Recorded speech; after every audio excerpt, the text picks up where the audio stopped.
We are today here at the Salmijärvi Laavu, a wooden shelter that is situated right next to the city center of the Rovaniemi city. It's a nice sunny spring day, a bit warm already. And our aim is to discuss about multispecies studies and what type of entering point or perspective multispecies studies could give when we think about sustainability and the discussions about sustainability. My name is Outi Rantala and I act as a professor at the Faculty of Social Sciences at the University of Lapland. And I'm also leading a research project about proximity tourism called Envisioning Proximity Tourism. The project is funded by the Academy of Finland. And today here with me is Veera Kinnunen, a university lecturer from sociology and from the same faculty, and also a postdoctoral researcher in the project. So Veera, you have expertise on multispecies studies. Why do you think we should talk about it today? Yeah, a good question. Even though it may feel a bit distant here in this sunny morning to think about the environmental changes and the crisis, sort of the environmental emergency that we are living in at the moment. And it also feels quite distant in our everyday lives, at least here in Rovaniemi, where we yet cannot feel the direct changes in our nature, apart from the melting snow, which is a reality at the moment, even though it's quite early spring at the moment. But still the environmental changes are increasing, and also we can read about them in the media all the time, and we are beginning to be really worried about it as well. So the multispecies approach has been offered as one way to kind of to approach and to not solve, but to do different kind of research in the time of environmental emergency. And these times have been called the anthropocene, and the concept has been coined by geologists, or introduced by geologists first, and it means like the epoch of the epoch of the man, and it sort of describes this era, which is after the era after the Holocene, which is described by the anthropogenic changes in the planetary in the planet. So it kind of means that humans have become anthropogenic or planetary force. Actually the concept is quite controversial. So, but it has been adopted to most of the disciplines as a sort of kind of, at least in the social sciences, it has been approached as a kind of a provocation to rethink our concepts and our understanding of societies and our understanding of the world, basically. And multispecies offers one way to sort of try to approach humans rather than something that is above or distant or distinct from other species, but as one species among others. So how would you say that in your discipline in tourism studies, how have you approached this, or have you sort of applied multispecies studies in your field of study? Yes, I would say that especially in our university, the type of tourism studies that we are doing is very kind of a humanistic or social scientific oriented approaches, and if we think what is multispecies studies in this case, I would say that it's not really in multispecies studies we don't think or concentrate on these kind of a taxonomic species, or not even on kind of a living species, but we try to approach this idea of species very openly. And more than concentrating on specific species, we concentrate on this kind of how do we become together, this kind of becoming process of different species. And this means that then kind of this, it is about fire, it can be about stones, about different kind of wood or forests, different things, and how do we become together with these different species, and especially kind of a not only human-centered view, but how humans impact these different species, and how the different species are impacting human life, and how do we kind of, as I say, become together or be together in this world. And examples from tourism studies, I would say we have a young researcher, Mikko Aijala, who's going to be defending his thesis, his dissertation soon. And in his dissertation, he has concentrated on studying sled dogs in tourism here in Finnish Lapland. And I think in that case, for example, he's trying to show how if we concentrate on thinking about the kind of the processes, the dynamic processes between humans and dogs, we can see that also dogs have agency. That it is, and then we can start to think: is tourism only about human well-being and kind of trying to increase the well-being of those who, for example, visit Lapland or who work with tourism, or could it also be about well-being of the dogs? And how can we, and other species, but if we here have the dogs, for example, how can we then increase that well-being? How can we take that into account when we plan spaces for tourism, or when we plan services for tourism and different kind of products?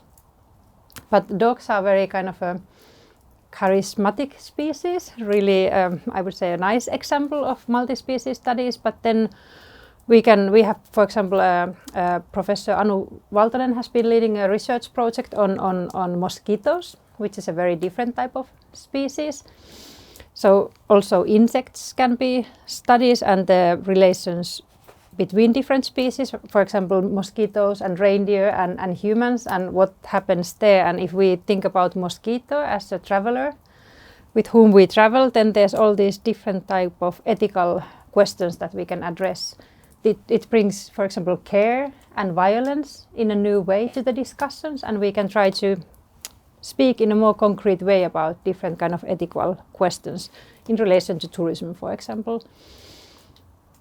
And then I would say that in our research projects, for example, we've had blueberries, stones, rocks, and bird lichens as examples of species with whom we do the research. We've been collaborating between an ecologist and a political scientist and a tourism studies scholar, and thinking about bird lichens, how those grow in the forest, and thinking about these kind of concepts of untouched forest versus an old forest versus an touched forest. What is touching? What is an untouched forest? And how can we try to think about that not only like an objective way of measuring what is an untouched forest or an old forest, or could we do a study about that in a different way, thinking about the different species? So I would say that multi-species studies, it's not only about specific species that we will study, but also about how do we do the research. Do we need to apply new filming processes, video ethnographic processes, for example, different kind of narrative approaches, or kind of a multi-sensory approaches? So these are also different ways that we do need to kind of reconsider the ways of doing the research. But in your research, it's a totally different species, isn't it? Oh, well, yeah. In my research, I have been interested in not so much about this sort of nice coexistence, but more about species or beings or kinds that we don't really, or humans are not really interested of collaborating with, or something that we sort of want to close out of our societies, that we don't want to exist.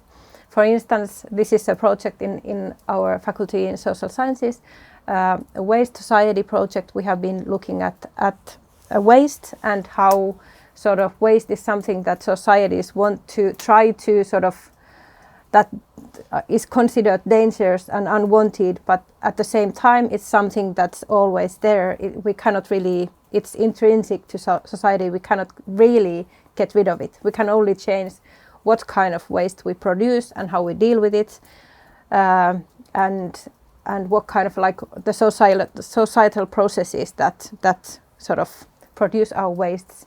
But then again, and we can affect how we handle them, and simultaneously waste itself sort of in that way it also shapes societies. So there's this kind of a mutual relations of waste and society.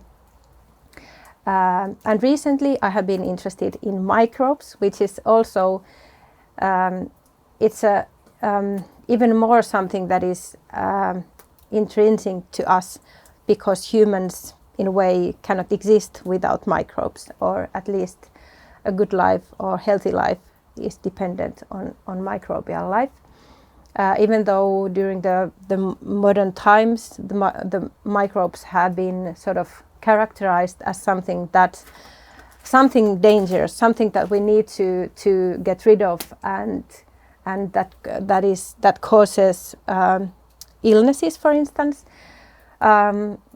But the recent research has been emphasizing that microbes are much more than that, and they are actually everywhere, and they are even more important to life than we have thought of before.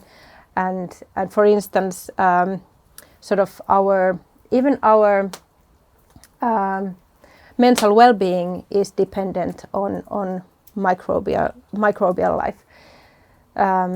And in that way, it sort of challenges our idea of what human being is like. So like human is far from being a sort of something with strict boundaries, but it's actually an ecology of different species and kinds, a holobiont, if you will, and we are also in constant sort of interaction with other kinds and species and spaces as well, so that our bodies are really porous instead of sort of closed containers in a way. So I think that this understanding really challenges social sciences and humanities and how we understand human and society in a larger sense. And I think it also, this is kind of what it can bring to these discussions about sustainability. If we think, for example, being here in this wooden shelter with the fire and with the environment around us, and because I think that these are kind of, how to say, maybe the research that I've been doing is kind of a little bit romanticizing, or kind of an ideal way of seeing that, for example, these kind of places can bring all these different species, be it microbes and kind of interacting between different species, good places. But still, when we plan these places, we often concentrate on the human perspective. And human well-being. Yeah, and human well-being. So how could we, if we want to go into these discussions about sustainability, how should, in all planning processes, how could we take this multi-species perspective into account and plan things differently? And I think even though we said in the beginning that it's not about solving things, but I think this might hint towards new type of solutions.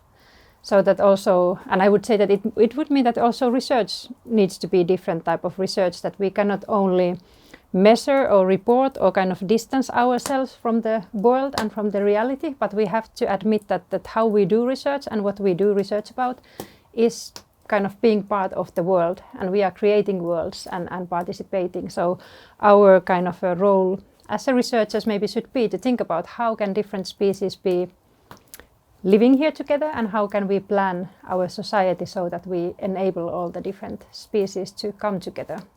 Yeah, and in that way you can say that a multi-species approach can be really fruitful for green transition or the sustainability transition, if you may, in designing new worlds and new societies, and a way to, like the sustainable cities, for instance.